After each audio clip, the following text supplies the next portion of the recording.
스가랴 3장 1절에서 5절 말씀 같이 교독하겠습니다. 저부터 읽을게요. 대제사장 여호수아는 여호와의 천사 앞에 섰고 사탄은 그 오른쪽에 서서 그를 대적하는 것을 여호와께서 내게 보이시니라.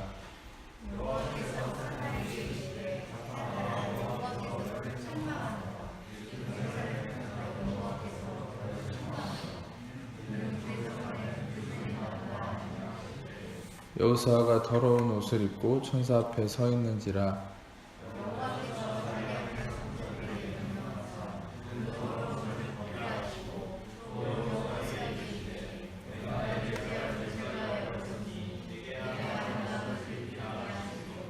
읽겠습니다. 내가 말하되 정결한 간을 그 머리에 씌우소서 하며 그 정결한 간을 그 머리에 씌우며 옷을 입히고 천사 곁에 섰더라.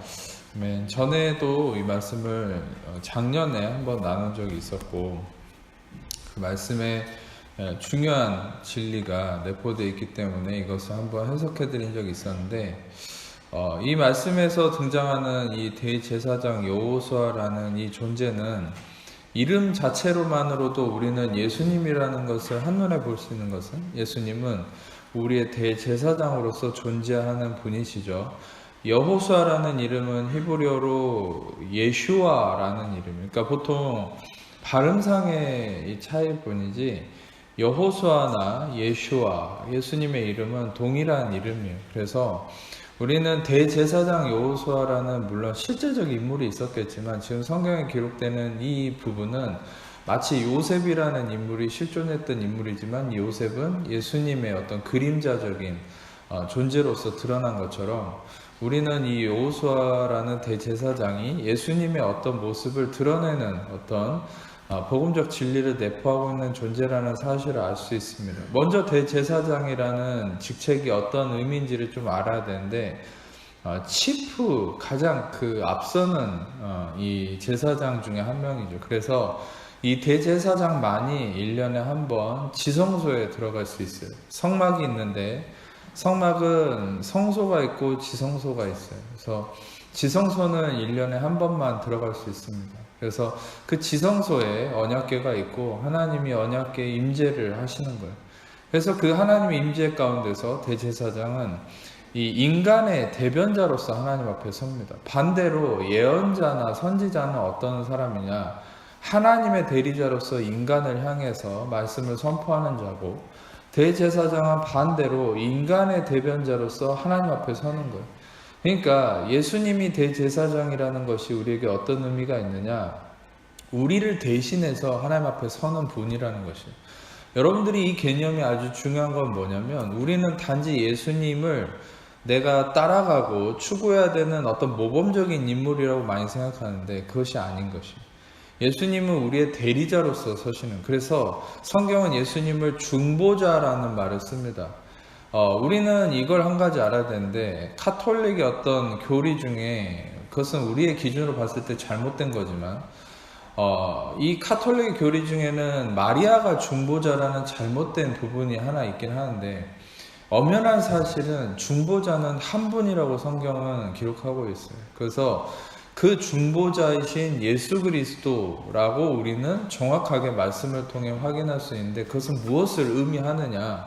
중보자라는 역할은 하나님과 우리를 이어주는 역할이에요.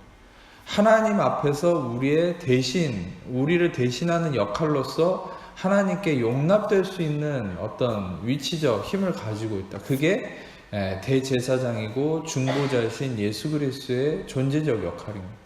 그래서 우리가 예수님을 중보자라고 얘기하는 것은 뭐냐면 우리가 하나님 앞에 우리로서는 받아들여질 수 없는 처절한 그런 실존적 어떤 문제가 있기 때문에 예수님이 우리를 대속하셨다, 대리하셨다는 것은 더 깊은 의미로 대속하셨다.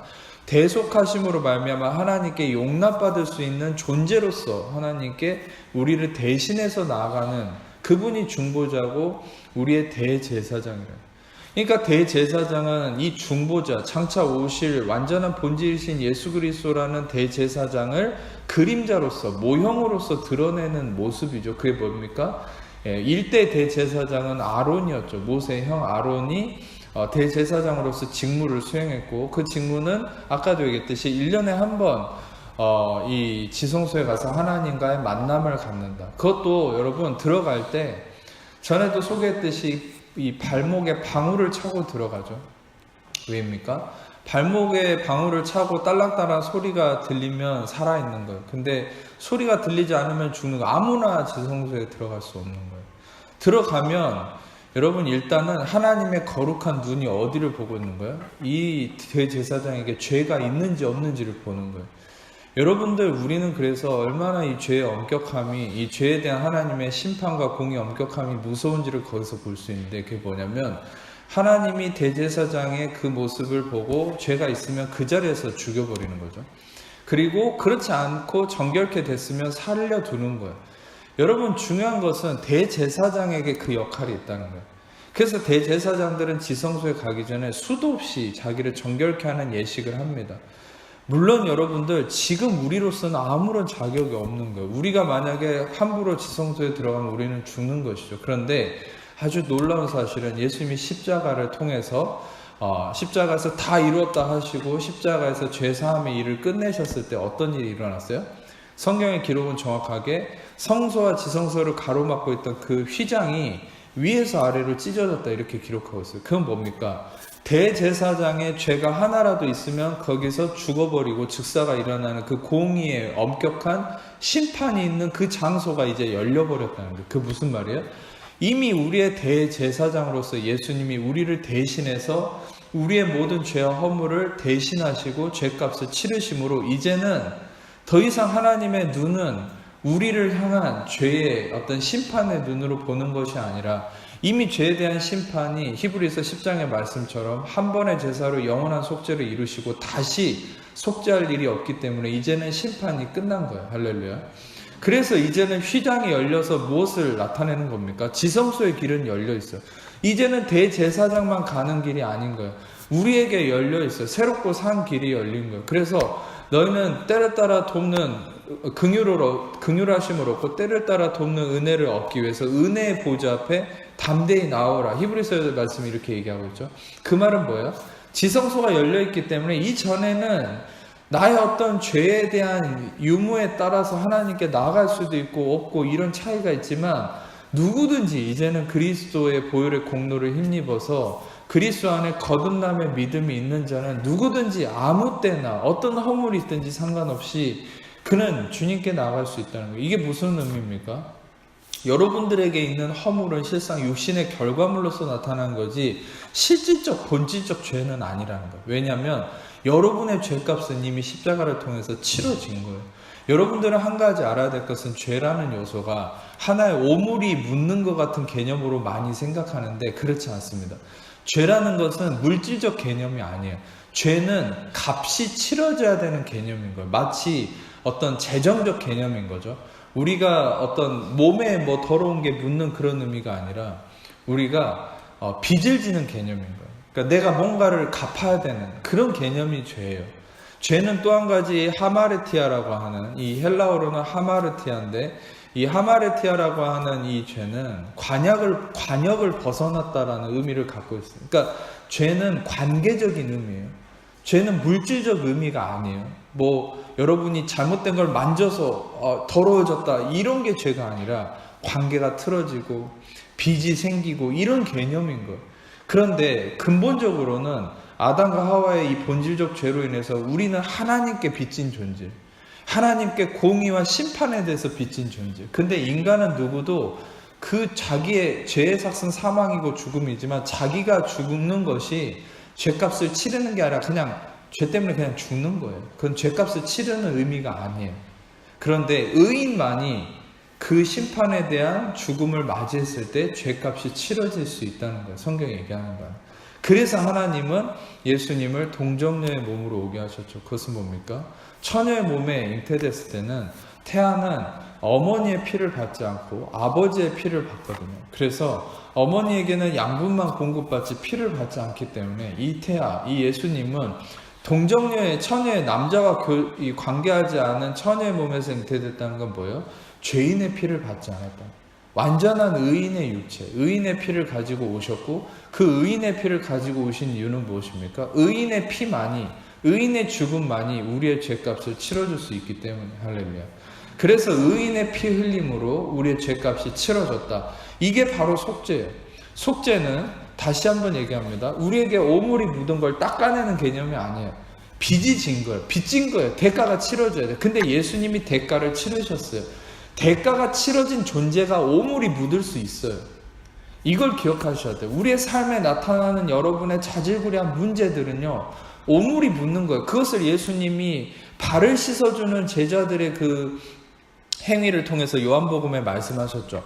그러면서 베드로가 나에게 목욕을 해달라 했더니 목욕한 자는 몸 전체를 씻어달라 했죠. 근데 목욕한 자는 발밖에 씻을 필요가 없다고 하셨죠, 예수님. 그것은 무엇을 얘기합니까? 이미 속죄함을 받은 자는 매일에 나타나는 삶의 어떤 오물이 묻는 부분에 대해서 은혜의 말씀으로 너의 마음만 새롭게 하면 되지, 너가 맨날 다시금 죄를 용서받는 행위를 할 필요가 없다는 거예요. 그 히브리서 10장이 아주 동일하게 쓰여져 있죠. 아까도 언급했듯이 죄를 위해서 다시금 속죄의 제사를 드릴 필요가 없다. 왜? 한 번의 제사로 영원한 속죄를 이루었기 때문에. 여러분들은 이 개념을 잘 분별하셔야 돼요. 우리의 삶에 나타나는 죄의 모습은 육체의 결과물이지 그것이 여러분의 본질적 죄가 있느냐 없느냐를 결정하는 게 아니에요. 여러분들이 이미 구원의 믿음이 주어졌다면, 이미 예수님이 십자가의 죄사함으로 여러분이 이미 죄사함 받았다는 이 구원의 확신의 믿음이 있다면 여러분들은 이미 여러분의 일생의 모든 죄가 사함받고 여러분 의인이 된 거예요. 아멘. 의인으로서 하나님의 자녀로서의 이 진리를 갖고 있는 거예요. 근데 중요한 건 내 삶에 여전히 나타나는 허물의 모습은 본질적 죄가 아니에요. 그거는 여러분이 가지고 있는, 저도 마찬가지로 여러분이 갖고 있는 육신의 결과물이에요. 육신의 허물이라고 표현하는 거예요. 육신의 결과물은 날마다 우리를 오물이 묻듯이 우리의 발을 더럽히듯이 마음을 더럽히고 여러 가지를 혼란스럽게 할 수 있어요. 육신적 이 어떤 결과물이 이롭다는 게 아니에요. 해롭습니다. 여러분의 마음에서 나오는 악한 거나 어떤 육신의 결과물로 인한 잘못된 허물들이 당연히 우리의 삶에 안 좋은 일을 끼칠 수도 있고 허물이 되는 것이에요. 문제가 되는 것이. 그러나 본질적 죄는 아닌 거예요. 우리는 예수님의 말씀을 잘 기억해야 돼요. 이 육신적 결과물을 우리의 본질적 죄로 생각해가지고, 우리는 이제까지 그래왔죠. 우리의 본질적 죄로 생각해서 어떤 문제가 생겼어요? 나 자신을 죄인으로 취급해버리고, 나 자신을 죄인으로 취급하면 저번 주일에 설교했던 것처럼 죄의식을 갖는 자는 죄를 짓게 돼 있는 거예요. 더 큰 죄를 짓게 돼 있어요. 그런데 우리는 정죄감을 갖지 않고 의의 의식을 갖는다는 건 뭐예요? 그것은 내가 죄를 지어놓고도 눈 가리고 아웅하는 이런 식의 나는 죄를 지어도 괜찮아 이런 의미가 절대 아닌 것이에요. 여러분들에게 말씀드리는 것은 여러분의 본질적 죄가 사함받았다는 것을 자꾸 제가 지적하는 것은 뭐냐면, 여러분들 안에 의의 의식이 가득할수록 육신의 어떤 결과물로서의 허물이 나타나기는 하지만 그것이 점점 약해질 뿐더러 여러분들의 삶에 갈수록 더 의의 영광이 드러나게 된다는 거예요. 반대로 내가 겉으로는 경건하려고 노력하고 살지만, 죄를 덜 지으려고 노력하고 살지만 내 안에 여전히 내가 죄인이라는 죄의식이 가득하다면 겉에 드러나지 않은 더 큰 죄와 더 큰 잘못된 행위가 많이 나타나게 되는 거예요. 여러분, 우리는 그걸 기억해야 돼요. 우리 눈에 보이는 어떤 경건성, 죄를 덜 짓는 삶이 여러분들의 의로움을 그것을 이렇게 나타내는 게 아니에요. 여러분들의 의로움은 그게 본질적 진리예요. 여러분들이 실상 이거를 복음을 받아들여야 돼요. 그게 뭐냐면, 여러분 겉으로 나타나는 모습이 경건하지 않아도, 내 삶에 아직 끊지 못한 죄의 습관이 있다 해도, 육신적 어떤 습관이죠. 그런 게 있다 해도 여러분들은 이 복음을 믿어야 돼요. 복음은 뭡니까? 이미 한 번의 십자가의 제사로 영원한 속죄가 이루어졌기 때문에 우리 어떠한 것 상관없이 여러분들은 의인이다, 의롭다, 정결하다, 거룩하다. 아멘. 이 확신을 가질 때에 여러분들 하나님과의 그 긴밀한 친밀함 속에서 더 영광된 삶이 이루어질 수 있다는 거예요. 다시 한번 기억하면, 복음은 죄를 하나라도 덜 지으라고 얘기하지 않아요. 복음은 반대입니다. 죄가 다 사함 받았다고 얘기하는 거예요. 우리는 자꾸 어떤 우리의 행위적 교리가 죄를 덜 짓는 것에 집착을 하는데, 아니요, 그건 복음이 아니에요. 복음은 당신이 죄를 사함 받았다, 여기에 집중을 해야 돼요. 그러면 나타나는 모습을 가지고 판단하는 그것은 덮어야 돼요. 나타나는 모습의 문제를 자꾸 지적하고 그것에 집착할수록 우리는 어떤 문제에 빠지냐면, 다시 한번 반복해서 얘기하지만, 여러분들이 표면적으로는 경건해 보일지 몰라요. 표면적으로는 죄를 덜 지을지 몰라도 하나님과는 멀어집니다. 그게 율법주의자들의 모습이었어요. 율법주의자들의 모습, 예수님이 오셨을 때 율법주의자들의 모습은 어땠어요? 일주일에 2번씩 금식했어요. 11조를 잘했어요. 음식도 가려가면서 율법을 열심히 지켰어요. 그런데 그들은 예수님께 저주받았어요. 맨날 책만 받았어요. 오히려 여러분, 하나님이 지금의 우리가 교회에서 생각하는 개념으로 우리가 죄를 덜 짓고 경건하게 사는 것이 진짜 믿음이라는 식으로 판단했다면, 예수님은 율법주의자들 편만 들었어야 돼요. 왜? 그들은 외형적으로 너무나 완벽하고 똑똑하고 모든 걸 잘 행했기 때문에. 근데 예수님은 어떤 별명이 있었어요? 먹기를 탐하고 죄인과 세리의 친구다라는 별명이 있어요. 그게 뭐예요? 예수님은 끊임없이 죄인과 세리들과 함께 했어요. 그 무슨 이유일까요? 그것은 그 중심을 보는 것이죠. 아무리 율법주의자들이 행함으로 완벽해 보였다 할지라도 그들의 마음은 뭐가 가득했어요? 자신의 행위를 통한 의로움을 증명하려고 했어요. 저번 주일날 나눈 것처럼 누가복음 18장의 부자 관리처럼 내가 무엇을 해야 영생을 얻을 수 있습니까? 예수님에 대해서도 선한 선생님이여 라고 칭했지만, 그의 기준은 그의 행위가 모든 것의 선함과 악함의 기준이 되죠. 지금 우리도 교회에서 그런 모습이 있지 않습니까? 저 사람이 조금 행동이 괜찮으면 저 사람은 선한 거고, 그 사람의 어떤 마음 깊은 것을 보려고 하지 않아요. 겉에 행위만 보는 거예요. 좀 잘하면 저 사람 대단하고, 좀 못하는 것 같으면 저 사람 못났고. 그것은 아주 잘못된 기준인 것이죠.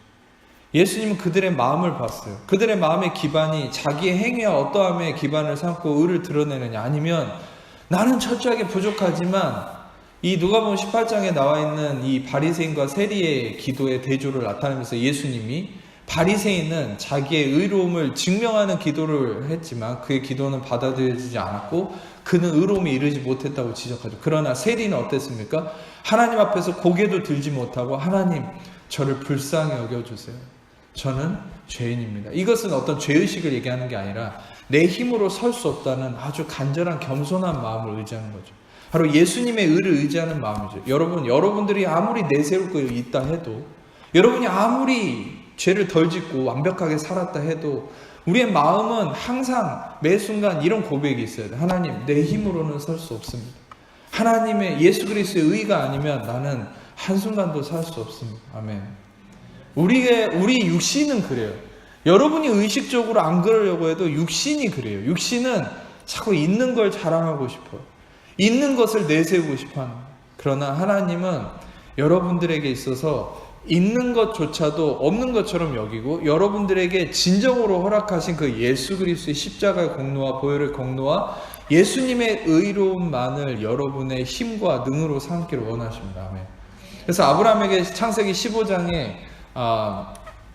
이 창세기 15장부터 17장까지 어떤 아브라함의 모습을 보면, 하나님이 창세기 15장에 나와 있어요. 아브라함에게 뭐라 했냐면, 아브라함아, 나는 너의 방패요 큰 상급이다, 그렇게 얘기하시죠. 아브라함이 그 당시 어떤 상황이었냐면, 전에도 소개했듯이 이스라엘의 그 당시 이방의 4개 국가의 연합을 자신의 사병 318명을 데리고 가서 다 이렇게 이기고 돌아왔어요. 그러니까 이제 아브라함의 마음에, 여러분, 우리가 생각할 때는 318명이 4개 국가 연합이면요, 수만 명이에요, 수만 명. 그게 가능합니까? 하나님의 능력이 함께 한 거죠. 근데 하나님의 능력이 함께해서 318명이 그 수만 명 되는 4개 국가 연합을 이기고 돌아왔거든요. 근데 중요한 것은 아브라함은 그 이후에 두려워했던 거예요. 그 증거가 뭐냐면, 창세기 15장을 보면 아브라함에게 하나님이 나타나서 아브라함아, 두려워 말라 그래요. 내가 너의 상급이고 방패다 라고 말씀하시죠. 중요한 것은 무엇입니까? 여러분, 우리가 자신의 어떠함을 증명하려고 하고 나에게 있는 것을 근거로 삼으려고 하면 두려움이 오는 거예요. 내가 승리를 거두는 것 같아도, 내가 좋은 성과를 거두고 나서도 불안해지는 거예요. 왜입니까? 내가 해왔지만, 내가 이루었지만 그것을 또 유지하고 또 뭔가를 이루어야 된다는 부담이 생겨요. 그러니까 두려운 거예요. 아무리 성공이 있었다 해도. 그런데 여러분, 우리가 아무리 이제까지 실패를 해왔다 해도, 무슨 일이 있었다 해도 하나님이 아브라함 말씀하신 것처럼 나는 너의 방패요 상급이다. 이 말이 뭐예요? 지금의 우리의 신약적 개념으로 보면 예수 그리스도만이 나의 의가 되십니다 라는 이 믿음의 고백, 나의 어떠함이 아니라 예수님이 십자가에서 다 이루셨다는 이 믿음의 고백을 의지할 때 여러분들은 계속적 승리가 이루어지는 거예요. 아멘. 그 마음의 평안함이 유지되는 거예요. 그러니까 이걸 기억하세요. 우리에게 두려움이 오는 순간, 걱정이 되는 순간이 있어요. 우울해지고. 그럼 보통 사람들은 그러죠. 내가 왜 이런 말도 안 되는 거 걱정하지? 이상하게 물론 딱 두려워하고 걱정하는 어떤 이유가 명시되어 있는 상황도 있지만 이유도 모르고 이상하게 우울하고 걱정스럽고 불안할 때가 있어요. 근데 둘 다 원인은 똑같아요. 그건 뭐냐? 내가 뭔가를 이루려고 하기 때문에 불안한 거예요. 내가 뭔가를 계속 성취하고 승리해야 된다는 부담감이 있을 때 불안한 거예요. 아브라함도 4개 국가를 쳐서 무찔렀지만 보복에 대한 두려움이 있었어요. 다시 나를 쳐들어오면 어떡하지? 나를 다시 공격하면 어떡하지? 그건 뭡니까? 내가 중심이 돼 있을 때 그래요. 그런데 여러분, 중요한 것은 하나님이 나의 상급이요 방패다. 그것은 뭡니까? 예수님이 십자가에서 다 이루시고 나의 승리가 되심을 믿고 의지할 때, 예수님이 나의 의가 되심을 믿을 때 그것이 바로 여러분들에게 진정한 힘이 되어서 여러분들은 어떤 것에도 두려워하지 않을 수 있는 평강이 주어지는 거예요. 아멘. 그래서 여러분들에게 이제 좀 이렇게 서론이 길었는데 중요한 것은 우리의 대제사장으로서 예수님이 십자가에서 대속함을 이루심으로 여러분이 이제는 하나님께 자유롭게 나아갈 수 있는 지성소의 길이 열렸고, 이제는 여러분이 임재, 하나님의 임재라고 하는 지성소가 어디 있습니까? 예수 그리스도로 말미암아서 여러분과 제 안에 있어요. 아멘. 예, 믿으시길 축복합니다. 여러분들 안에 예수님 계세요. 여러분이 심장 속에 있나? 뇌 속에 있나? 아니에요. 머리부터 발끝까지 꽉 차 있어요. 그러니까 여러분들 안에 예수님이 이제 거하시는, 그 말은 뭐냐? 예수님이 거하시는 곳에 하나님 임재가 있어요. 그게 증명이 뭐냐면, 짧게 표현해서 얘기하면 하나님이 지성소에서도 어디 임재하셨냐면 언약궤 위에 임재하셨는데, 언약궤 위에서도 어디 임재했냐면 언약궤 뚜껑이라는 게 있어요. 그 뚜껑이 뭐냐면 속죄소라는 거 있어요.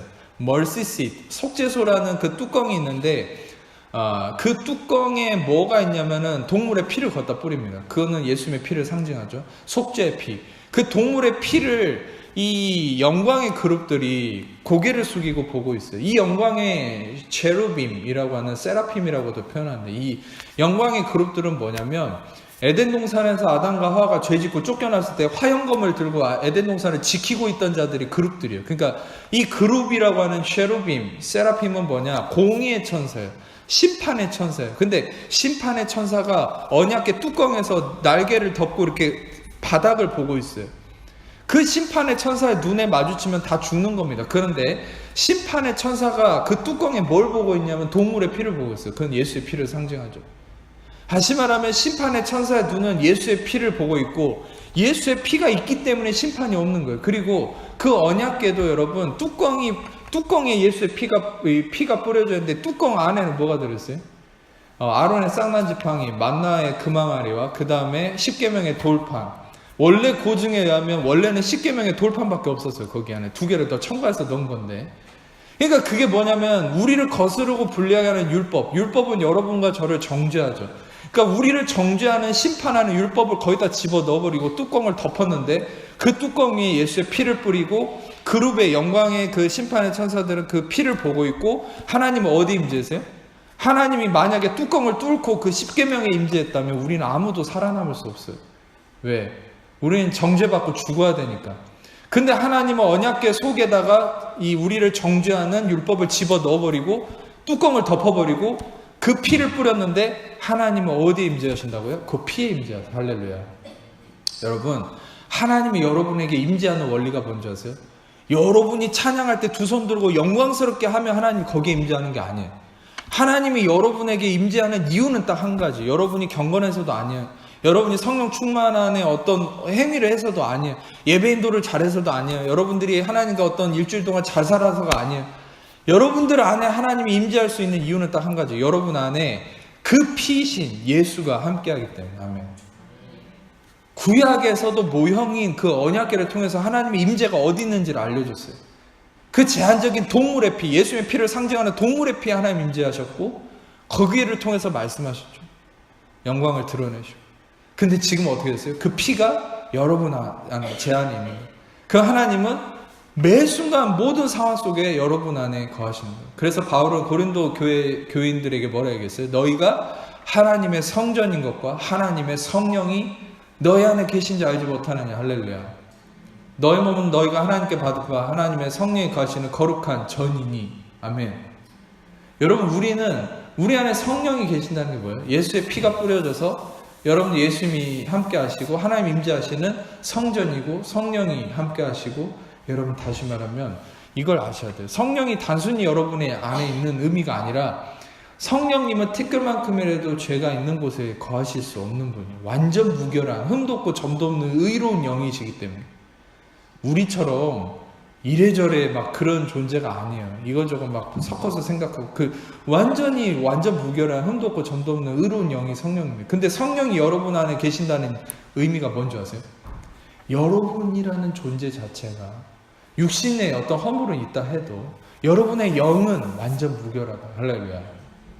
이 개념을 아세요? 그래서 제가 전에도 여러분의 영은 완전히 의롭다고 얘기했죠. 여러분의 영 안에 성령이 거하시고 예수가 임재하신다. 그 말은 뭐예요? 여러분이 의인이라는. 그래서 여러분이 영이 완전한 의로운 자고, 여러분 죽으면 천국 간다는 게 여러분 육신과 혼을 갖고 갑니까? 여러분 죽으면 천국 갈 때 영이 가는 거예요. 그래서 여러분 지금 죽어도 천국 가, 여기서 미사일 떨어져서 죽어도 천국 간다는 게 무슨 말인지 아세요? 여러분이 영이 천국 가는데 여러분의 영은 완전 무결하고 의롭게 됐다는 거예요. 아멘.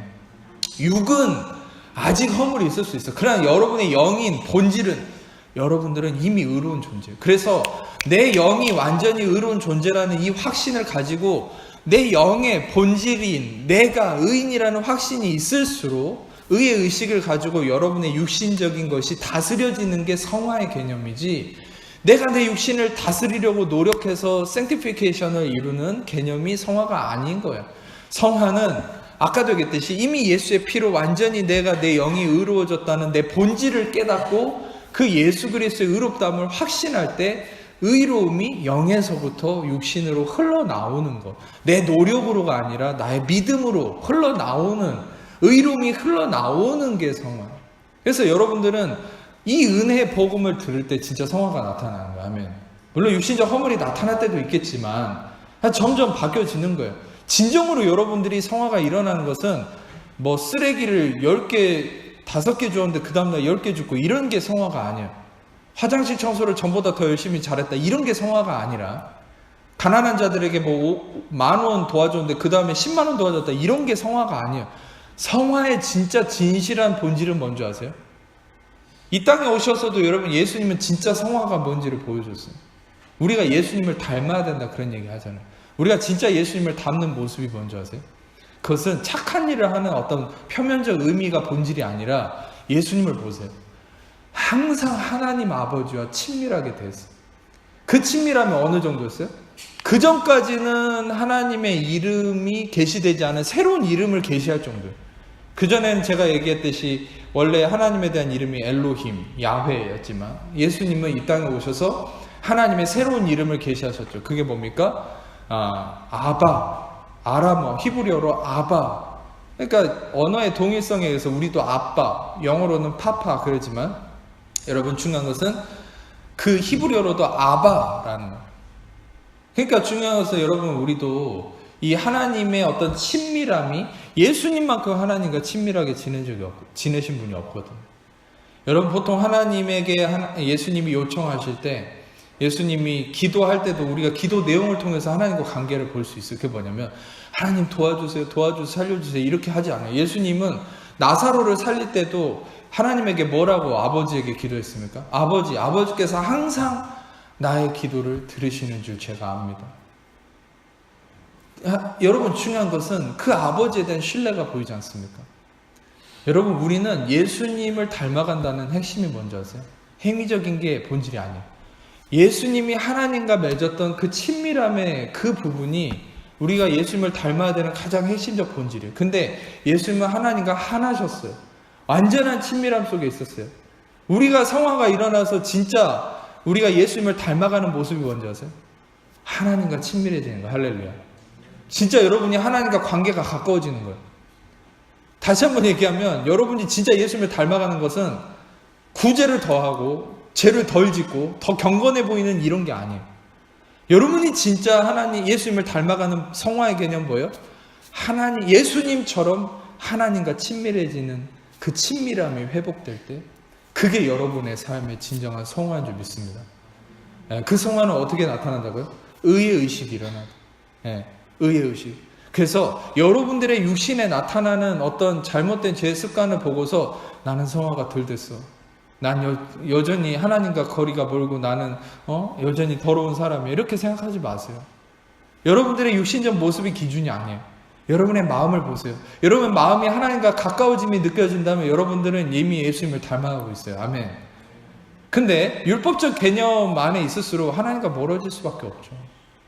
이따가도 설명하겠지만 돌아온 탕자의 모습을 보세요. 돌아온 탕자의 어떤 얘기를 잠깐 보면은 제가 설교가 나온 김에 그 부분을 좀 확인을 하도록 하겠습니다. 누가복음 15장 21절에서 22절을 보시면은 한번 읽어볼게요. 시작.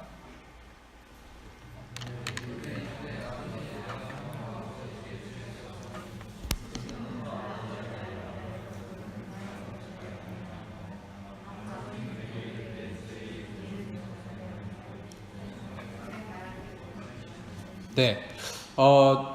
중요한 것은 여기서 등장하는 아들은 누굽니까? 아버지가 죽기도 전에 유산을 타서 나가서 써버린, 우리가 윤리 도덕 개념에서 봤을 때도 정말 있을 수 없는 배은망덕한 아들이죠. 정말 돌에 맞아 죽어도 뭐 이상하지 않을 만큼. 그런데 이 아들은 다 모든 걸 탕진하고 돌아왔는데 너무 신기하게도 아버지는 이 아들을 환영을 하죠. 가락지를 끼우고 옷을 입히고 모든 걸 회복해 줍니다. 근데 여러분, 보통 우리는 이 아들이 그렇게 아버지가 환영한 이유가 회개했다고 생각해서 그러는데 그렇지 않습니다.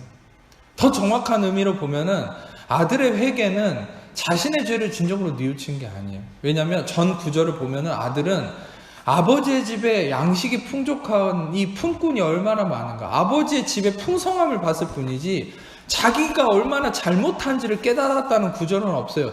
자기가 배고파 죽을 것 같으니까 이제 살려고 아버지를 찾아간 거예요. 근데 아버지와 관계가 회복된 가장 핵심적 구절이 하나 있어요. 전에 설교했지만 그게 뭐냐면 21절에 보면은 아들이 이르되 아버지. 아들이 말한 첫 단어가 뭐냐면 아버지입니다. 아버지. 파테르.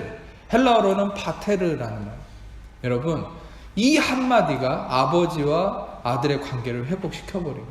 여러분, 우리가 이런 말씀이 있죠. 너희는 다시 무서워하는 종의 영을 받지 않았고 양자의 영을 받았으므로 하나님을 아버지라 부르지니라. 아멘. 네. 우리가 하나님을 아버지라고 아빠라고 부르는 건 단순한 진리가 아니에요. 이건 바로 예수님으로 인해서만 가능한 겁니다. 할렐루야. 여러분과 저에게 예수님이 있기 때문에 우리가 하나님을 아빠라고 부를 수 있는, 그러니까 이게 엄청난 회복의 근거가 되는 거예요. 그래서 둘째 아들이 아버지 불렀는데 다 회복되는 거예요. 그러니까 모든 걸 회복시켜줬죠. 권세를. 제가 왜 이 아버지라는 단어 하나가 회복의 근원이라고 얘기하는 증거가 뭐냐면 이 이후 구절을 보면은 첫째 아들이 나와요. 이 배은망덕한 둘째 아들의 형이 나옵니다. 근데 형은 뭐하고 있냐면 일하고 있어요. 잔치가 벌어지고 있는데 종들하고 일하고 있어요. 근데 화가 나 있습니다. 왜냐면 막 정죄를 하는 거예요. 그 동생을. 저 인간은 창기들하고 노란한 잘못된 인간인데 왜 저놈한테는 파티를 해주고 나한테는 해준 게 없냐. 그러니까 아버지가 나중에 그러죠. 내 것이 다 네 건데 너는 왜 해준 게 없다고 그러니. 왜 이렇게 화를 내니. 그게 지금 이 첫째 아들의 모습은 율법에 찌들어있는 행위적 의를 주장하는 율법주의자들을 비꼬는 거거든요. 예수님이. 근데 더 중요한 사실은 이 첫째 아들이 헬라어 원문 성경을 보면 첫째 아들이 아버지와 대화하는 모든 과정 속에서 아버지에 대해서 단 한마디도 파테르라고 하는 단어, 아버지란 단어가 나오지 않습니다. 오히려 2인칭을 직속한 뭡니까? 2인칭을 얘기하는 수이라는 헬라어가 계속 등장하고 있어요. 영어로 표현하면 you예요. you. 그냥 너, 당신. 여러분, 이 배은망덕한 둘째 아들은 아무것도 뉘우치지 못했어도 오자마자 그냥 아버지 하니까 그게 다 회복돼요. 근데 아무리 경건하게 살고 아무리 아버지와 함께 있었지만 아무리 열심히 자신의 모든 삶을 성실하게 열심히 도덕적으로 살았다 하지만 이 마음에는, 이 첫째 아들의 마음에는 불만이 가득했죠. 그러면서 아버지에 대해서 아버지라고 부르지 못하는, 아버지를 부르지 못하는. 왜입니까? 자기 의에 취해서 그 아버지와 관계가 멀어져 있는 거예요. 여러분, 얼마나 많은 사람들이 수많은 경건 생활을 통해서 하나님을 부르짖지만 이런 첫째 아들과 같은 안타까움이 있는 줄 아십니까? 정말 진정한 친밀함이 없는 거예요. 여러분, 진짜 그리스도 안에서 하나님과 진정한 친밀함이 회복되기를 축복합니다. 그것이 여러분 은혜 복음의 힘인 거예요. 여러분들 은혜 복음, 이재방이 설교하는 은혜 복음을 들었을 때 저 목사님 설교를 들으면 내가 더 도덕적으로 바뀔까? 더 윤리적으로 바뀌고 경건하게 살게 될까? 그렇다면 여러분 실패할 겁니다. 제 설교를 듣는다 해서 여러분 더 도덕적이 되거나 윤리적이 되거나 더 남을 잘 도와주는 사람이 되기도 하겠지만 그걸 위한 효과가 아니에요. 이 은혜 복음의 핵심 뭐예요? 하나님과 여러분의 친밀함을 회복해 주는 게 본질이에요. 아멘. 하나님과 친밀함이 여러분의 힘이 되는 겁니다. 아멘. 네.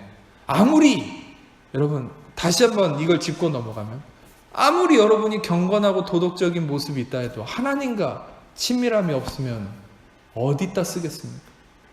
지금까지 수많은 교인들이, 유대인들도 그랬지만 수많은 성도들이, 목사들도 그렇고 윤리 도덕적으로 완벽해 보일지 몰라도 하나님과 친밀함이 없어요.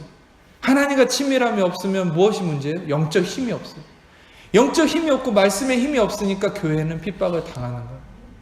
여러분, 중요한 것은 여러분들 안에 그리스도를 통한 하나님과 참된 친밀함의 회복이 바로 이 은혜의 진리를 통해서 이루어지는데, 은혜의 진리는 무엇을 얘기하는 거예요? 너의 어떠한 것 상관없이 그리스도가 아까 얘기했던 대제사장 여호수아처럼 그리스도가 너의 중보자가 됨으로 너의 모든 죄를 대속함으로 인해서 너는 이제 하나님께 값없이 용납받는 자가 되었다. 너의 어떤 모습과 상관없이 너는 이제 의로운 자가 되었다.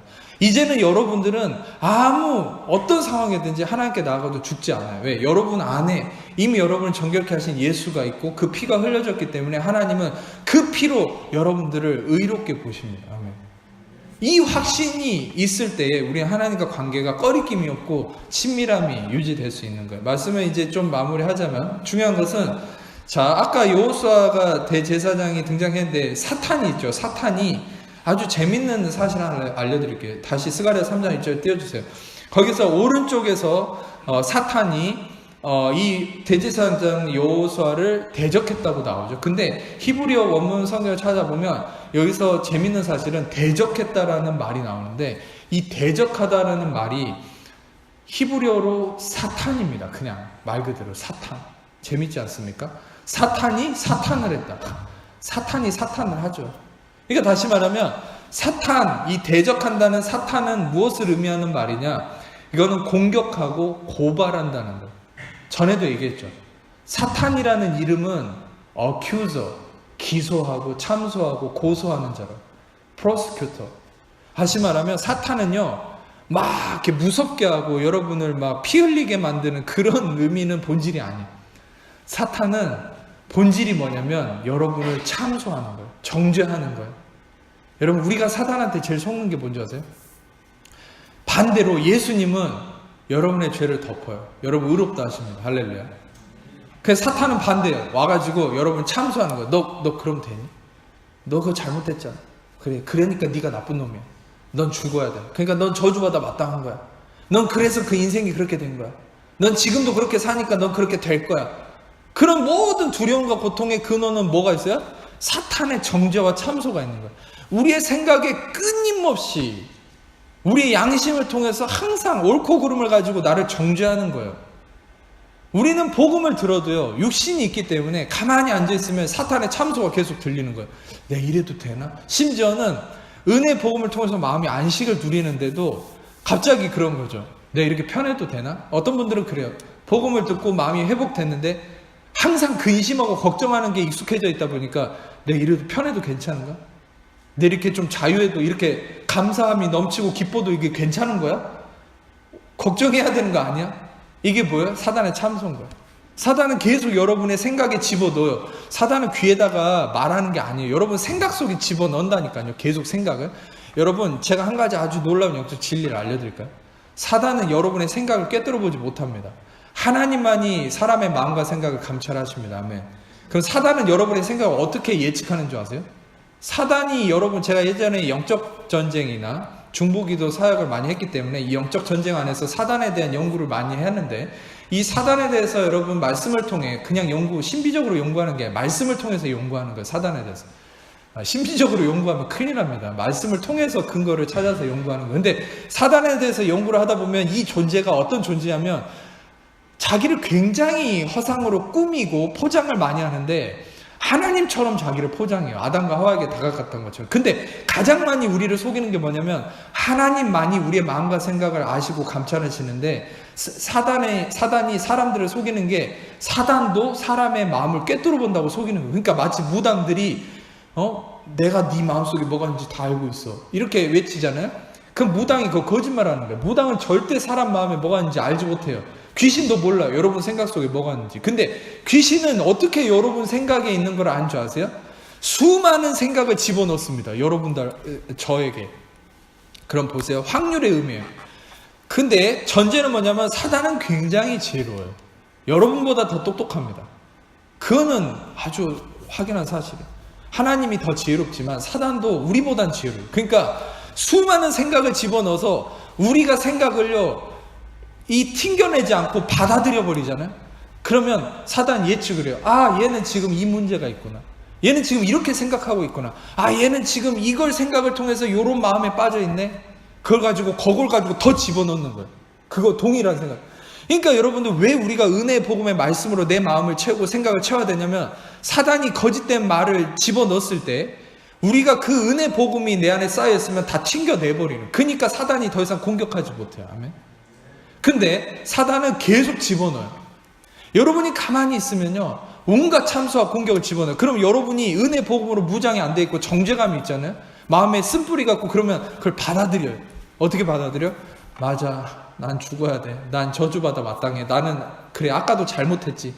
내가 잘못한 거 맞아. 난 잘못됐어. 난 그래서 벌 받아야 돼. 예수님도 날 싫어할 거야. 이런 식으로 이제 사단의 참소가 내 안에 쏙 스며들면 사단은 계속 공격해요. 심지어 그게 심해지면 나중에 질병과 저주로 가지고 오는 거예요. 그런데 사단은요, 은혜 복음이 쌓여있는 자가 의의 의식을 꽉 들어차 있으면 그에 집어넣어도 아니야, 예수의 피가 내 안에 의가 되고 나는 의인이야. 네가 뭘로 날 참소할 거야? 그 생각이 탁탁 튕겨지잖아요. 그건 사단이 공격을 못하는 거예요. 이제는 그때부터 하나님 평강이 여러분 다스리는 거예요. 아멘. 신앙관계에서 제가 나중에 좀 더 자세히 이 부분을 설명하겠지만 대략적으로 설명하면 사단은 절대 여러분 생각 알지 못해요. 하나님만 여러분 생각 아는데 여러분 그 사단이 늘 참수하는 자로서 오늘 보이는 것처럼 그를 대적했다. 참수하고 고소했다. 근데 여기서 이 대제사장 여호수아는 우리를 대신해서 참수당하고 고소당하신 십자가에 달리신 심판을 당하신 예수님의 모습을 나타내죠. 그리고 여호와께서 사탄에게 이르시되 사탄아 내가 너를 책망한다. 놀라운 사실은 하나님이 이 사단을 저주하셨다는 거예요. 그래서 여자의 후손이 너의 머리를, 뱀의 머리를 짓밟을 것이다. 결국 여러분 사단은 예수님의 발꿈치를 무는 것에만 그쳤습니다. 그러나 이제는 사단의 머리가 짓밟혔죠. 십자가를 통해서. 십자가는 예수님의 발꿈치를 무는 아주 약한 것이었어요. 물론 우리의 아주 중한 저주를 받으시고 심판을 이루신 우리가 할 수 없는 영역이지만 그 예수님의 죽음은 잠깐이었고 예수님의 속죄와 영생은 영원합니다. 아멘. 그래서 그의 머리를 짓밟고 영원히 사단이 힘을 쓰지 못하게 하신 것이죠. 사단이 잠깐 예수님의 발목을 물었다는 것은 3일 만에 부활하셨다. 잠깐 죽으셨죠. 그러나 3일 만에 부활하셔서 영원히 이제는 승리자가 되셨다는 사실. 할렐루야. 그 대제사장 여호수아는 그 예수님의 십자가 사역을 나타내는 모습이에요. 그래서 여호수아가 더러운 옷을 입고 서 있었지만 하나님께서는 그것을 벗기고 이렇게 말씀하셨죠. 내 죄악을 제거하여 버렸으니 아름다운 옷을 입혀. 할렐루야. 이 예수님의 모습이 여러분과 저의 모습이에요. 오늘도 이 복음의 메시지를 여러분 마음에 품으세요. 내가 너의 죄를 제거하여 버렸으니. 할렐루야. 오늘 이 자리에 오신 여러분 모두는 한 주를 살아가면서 또 이제까지 또 하루하루 살아가면서 수많은 또 사단에게 시달리면서 내가 또 죄가 쌓였다, 더러워졌다, 이런 정죄감에 시달렸을 거예요. 그러나 오늘 말씀을 통해 자유함을 입으세요. 이 말씀을 다시 한번 들으세요. 내가 너의 죄악을 제거하여 버렸으니 너에게 아름다운 옷을 입히리라. 할렐루야. 우리는 어떤 옷을 입었습니까? 그리스도의 옷, 예수의 의의 옷을 입은 자가 되었어요. 아멘. 네, 우리는 죄가 제거된 사람이에요. 우리는 의인이에요. 의의 확신을 가지고 마귀에게 선포하세요. 이 더러운 것들, 나는 예수의 피로 의롭게 되었다. 너희가 아무 권세 없음을 알고 예수의 이름으로 떠나갈지어다. 너희의 참소와 고소가 아무 힘이 없다. 왜? 그 참소와 고소를 예수님이 받으셨고 감당하셨고 대가를 다 치렀기 때문에 이제는 더 이상 속죄할 필요가 없다. 이제 우리는 하나님의 자녀고 예수님이 우리의 중보자가 되신다. 할렐루야. 여러분, 마치 법정에서 이런 거예요. 법정에서 사탄은 검사처럼 끊임없이 재판장이신 하나님 앞에서 우리를 정죄하죠. 이거 잘못했어요. 하나님 벌해주세요. 그렇지만 예수님은 최고의 변호사인 거예요. 어떤 로펌에서도 섭외할 수 없는, 누구도 따라올 수 없는 최고의 변호사. 그래서 예수님이 한마디 하면 다 입이 막혀버려요. 그래서 예수님이 뭐라고 한마디 하는 거예요? 증거나 논리도 필요 없어요. 그냥 예수의 피를 딱 보이면서 그냥 그 피가 무엇을 증명합니까? 그냥 이 자는, 당신은, 나는 의인입니다. 이거 그냥 예수의 피 한 방울 예수의 그 피 한 번 보이는 순간, 십자가가 보여지는 순간 의로움이 증명이 되버려요. 그러면 하나님의 재판은 뭘로 끝나는 거예요? 무죄, innocent, 무죄. 너는 무죄다. 너는 의롭다. 매 순간 우리는 이런 도전이 있는 거예요. 매 순간 하나님의 입에서 나오는 무죄라는 음성을 들으십시오. 아멘. 근데 그것은 예수님이 그 피를 보이셔서 여러분들을 변호하시고 중보자가 되시기 때문에. 할렐루야. 말씀 이제 마치겠습니다. 여러분, 중요한 것은 이제 이 예수님이 우리의 대속자가 되셨다는 말씀인데 이것만 좀만 짧게 하고 마치고 싶은데 딱 요것만 나누겠습니다. 로마서 5장 18절에서 19절만 좀 읽겠습니다. 로마서 5장 18절에서 19절 시작.